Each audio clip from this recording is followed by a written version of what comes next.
live in southern Florida, southern California, because they don't have seasons. I think seasons are God's rhythm of life. So I love the seasons, and I love the seasons of Western New York. Anyway, we just had a busy Memorial Day travel weekend. And now we're officially entering the summer tourist season that is dependent on smooth travel between Western New York and Canada. It's one of the reasons Niagara Falls is so many people's favorite place to travel in the world. One of the greatest trips I took, I remember when my daughters were 8 and 4, to come up to Niagara Falls, and they went on Maid of the Mist, and they went in the raincoats under the falls, and we did so many great things up here. And now I have 3 grandchildren, 5, 2, and 1, and a few years when they're old enough, I'll be coming. Whoa! As I said, we have beautiful weather. I read that already. That was just the list of who was coming. Okay. Don't worry, Matt. It's just a list of who's here. Okay. So it's one of the reasons Niagara Falls is so many people's favorite place to travel throughout the U.S. and throughout the world. But right now, there's a legal loophole being used on the Rainbow Bridge, on the Peace Bridge, and the other border crossings by thousands of Canadians every month to skip the massive paperwork delays to renew their visas and work permits. And it's putting the Niagara Falls and Western New York economy at risk by increasing traffic and wait time here at the border, hampering smooth commerce between our nations, hampering tourism, because obviously people go from the Canadian side to the American side when they visit the falls. It's a loophole that's causing our Rainbow Bridge, Peace Bridge, and other crossings to look like a merry-go-round, with thousands of Canadians using a practice known as flagpoling. We don't have a flag. Oh yes, flagpoling, as you can see there with the American flag. Okay? They call it this because Canadians who require work visas or permits, who are already legally working in Canada, must simply go to a border crossing like this, travel around this flagpole, so to speak, before presenting themselves at the border to get their paperwork processed in days, rather than the months and months if they wait in their country. So a Canadian who needs a permit, instead of putting it in the mail in Canada and waiting 9 months to get it back, comes here, stays for a few hours, and gets the permit in a few days. So they like that. We don't blame them for liking that. But when they come here and then turn around right after an agent has processed the paperwork, it causes major, major problems at the Rainbow Bridge and the other bridges for travelers going to Niagara Falls. Because when someone from Canada shows up trying to do this, the applications take at least 30 minutes to process per person, and it takes an agent away from helping others who want to get in, visitors who want to get in. It means more traffic at the border, much more traffic, longer wait times, and less people who want to travel between the two nations, between the U.S. and Canada. It's also very frustrating to CBP, the Custom and Border Patrol, because they have no idea how many people are going to show up on a day to do this, and it takes personnel to process the papers here. Okay? So what it does is they have no ability, the Customs Border Protection have no ability to plan or prepare. The loophole spreads them thin, and it makes it harder to give a smooth commute to tourism and commerce that's the lifeblood of our region. And the traffic is often bad now. It's going to get worse over the summer with more tourism and everything else that happens. So we want to stop that from happening right here at the very beginning, right day after Memorial Day, of the summer traffic season. So today I am here to call on the Canadian government to close this loophole and start coordinating with CBP officers so they can do their jobs. Get wait times back down, ensure tourism continue to flow smoothly, and make sure that this loophole in the law, so to speak, is closed. Niagara Falls and Buffalo Crossing see some of the highest rates of flagpoling anywhere in the United States, because we have one of the busiest border crossings for tourism in the entire country. With the summer on the horizon, the busy tourist season is going to get busier, and this practice continues to climb. The traffic at the bridge for Americans, for Western New Yorkers, will get worse and worse and worse. It hurts tourism, but it hurts commerce. This is one of the biggest commercial crossings in the country between Buffalo and Canada, between Western New York and Canada. We don't need it slowed down. We don't need people going elsewhere because they're slow. So just ask leaders of the bridge like Ken Beager. They fear that 2024 could be the highest number of flagpolers that we have yet seen. I don't want another paper to blow away. Okay, last year in 2023, just on the northern border alone, the whole northern border, there were about 20,000 flagpoling claims. The majority of those 20,000 were right here in Western New York. We have the latest numbers for January, which is not the busiest season for flagpoling.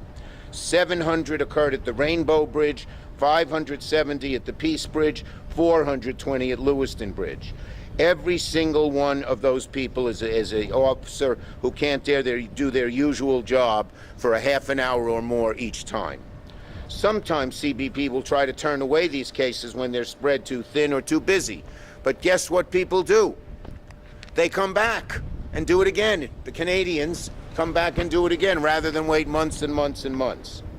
Long wait times discourage tourists, delay goods, and hurt our Western New York economy. So that's why it's got to stop. We know that Canada has been a major partner and friend to the U.S. It's a very good neighbor. We have a great relationship. We treasure that relationship. We thrive together. But right now, we're risking the economy and flow of people between our nations, and we can't let that happen. So, Western New York needs tourists to have a smooth commute and not get held up because of this merry-go-round called flagpoling.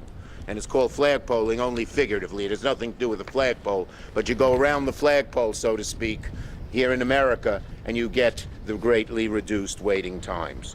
We must close this loophole as it currently stands and get better coordination between the U.S. and Canada to ensure our tourists can see beautiful Niagara Falls, travel here into Western New York, and see the great attractions here more and more than ever before without waiting for hours in line, and ensure also that trade between the countries flows smoothly.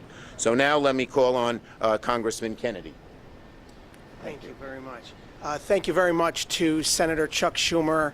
Once again, welcome back. He is always here, either personally or his presence through his team. And, you know, one thing we know about Senator Schumer is he hires great staff. And they showed it here today. Matt, that was fast work. I do want to say this. I want to go on record. You were not nearly as fast as the senator. He's still faster than you. So he's very kind. But look at this. We're here for a very important initiative here today.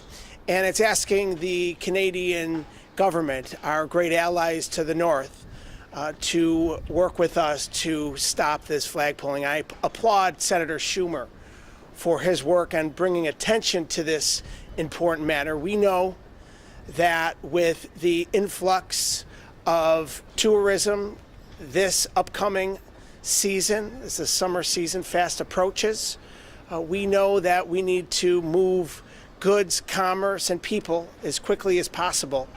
And with this flagpoling loophole, it creates frustration and stagnation at the border, and that has a negative impact on commerce and tourism, and we want to prevent that for Western New Yorkers and Canadians alike. So again, Senator Schumer, thank you for your efforts. To all of those on the commission here, Ken Beager, Kathleen Neville, Ron Reines, and April Jeffs, as well as the Border Patrol for their efforts in keeping us safe. We applaud you as well. Thank you so much. Thank you. And now we have Ken Beager, who, as you know, is CEO of the Niagara Falls Bridge Commission. Ken, thank you.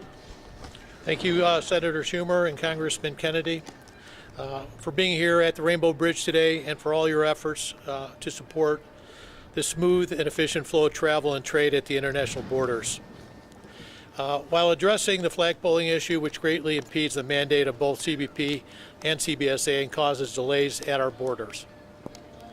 Let me also thank our American and Canadian commissioners who help guide and oversee the Niagara Falls. Maybe if we don't screw things up, we'll just move the podium a little bit over. Is that all right? Yeah. Let's do it carefully.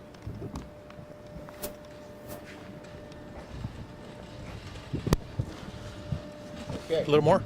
That's okay. We'll all stand on this side of you. We won't have balance. My notes got with you. So again, everybody else set? Let me thank our American and Canadian commissioners who help guide and oversee the Niagara Falls Bridge Commission in delivering our mission for the traveling public every day. This includes our Vice Chair, Kathleen Neville, and Commissioner April Jeffs, who are present with us today. Flagpoling has been a long-standing issue at the land ports of entries, and it impacts both the U.S. and Canadian custom operations. We've seen an increase in flagpolers over the last several years due to IRCC's lengthy processing times for online and inland applications.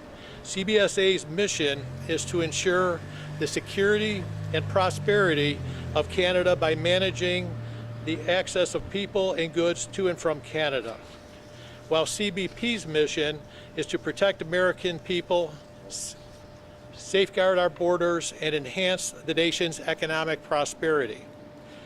This flagpoling issue directly affects both CBP and CBSA's ability to fulfill their mandates, as well as the Bridge Commission's mandate to facilitate the movement of people and goods in a safe and sustainable and efficient manner.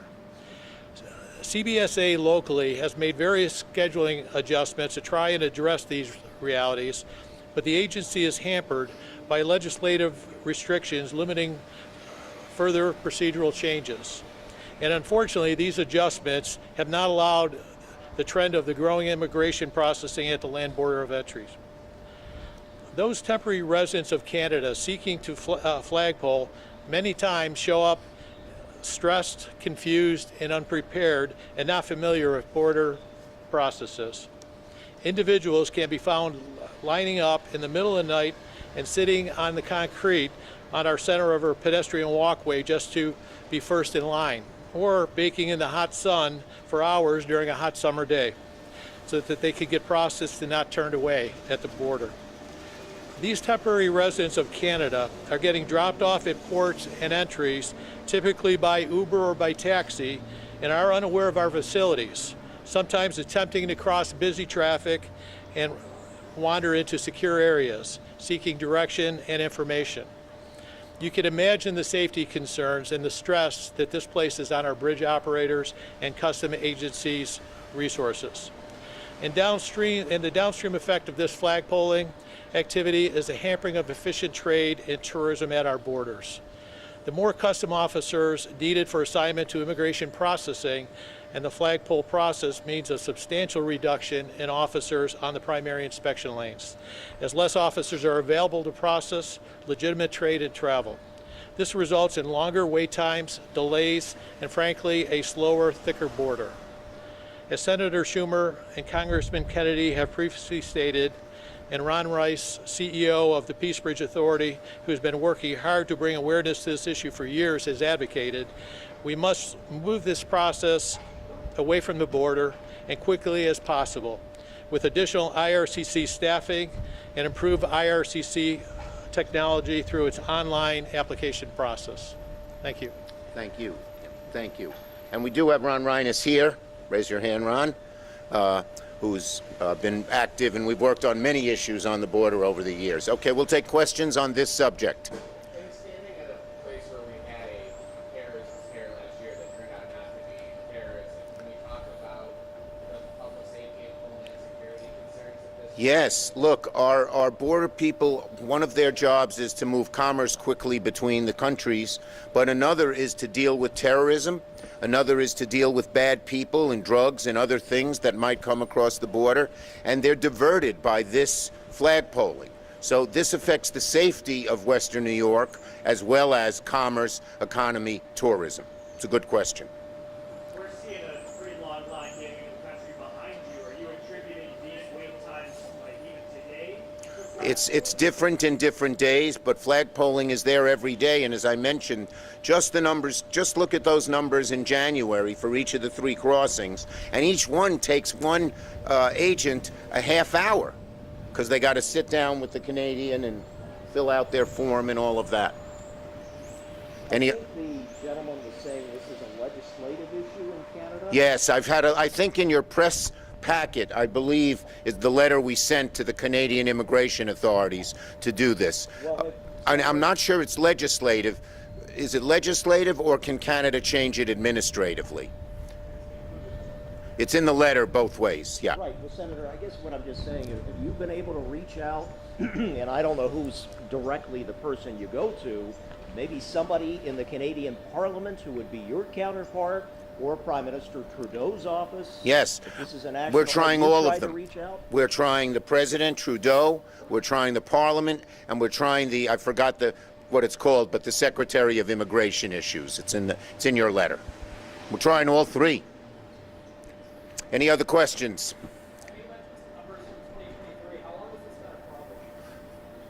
It's been a problem for many years, the last 6 or 7 years. It's been Microphone.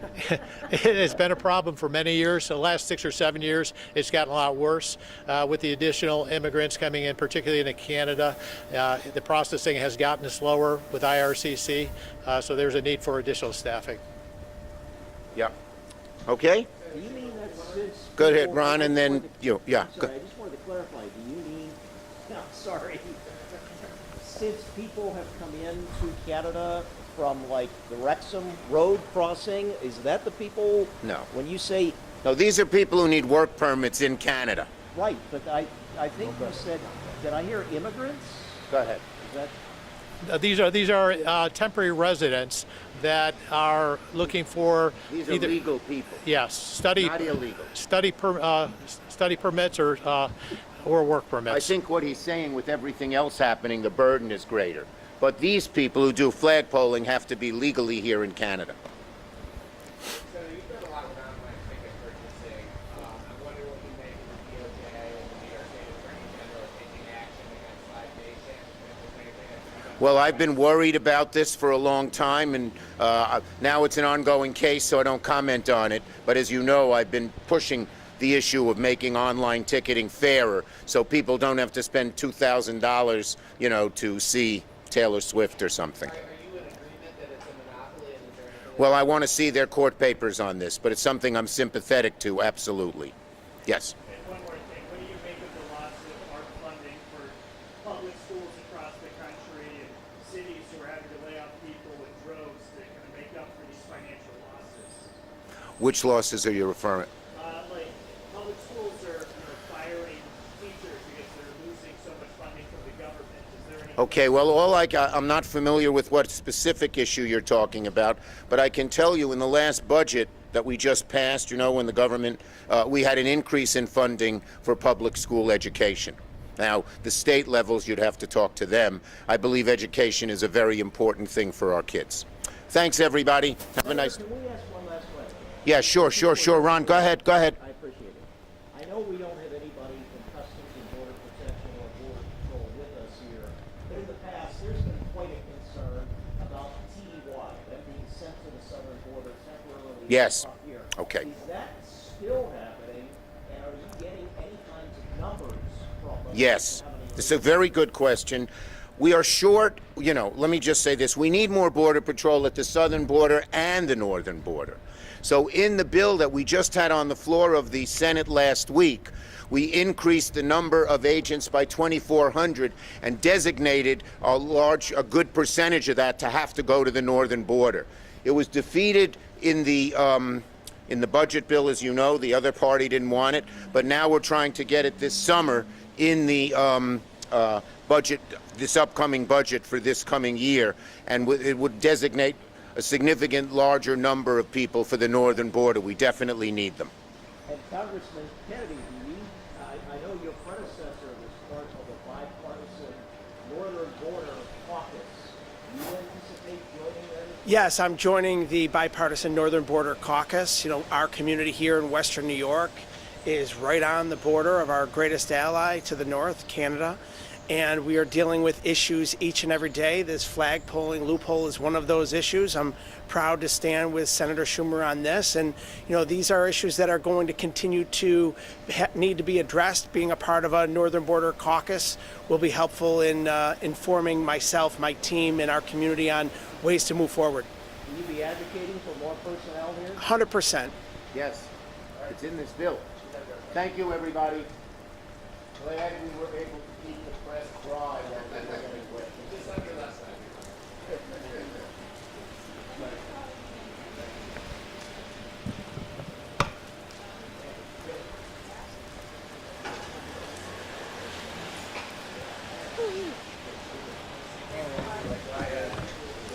Why is everybody wet on just their left side?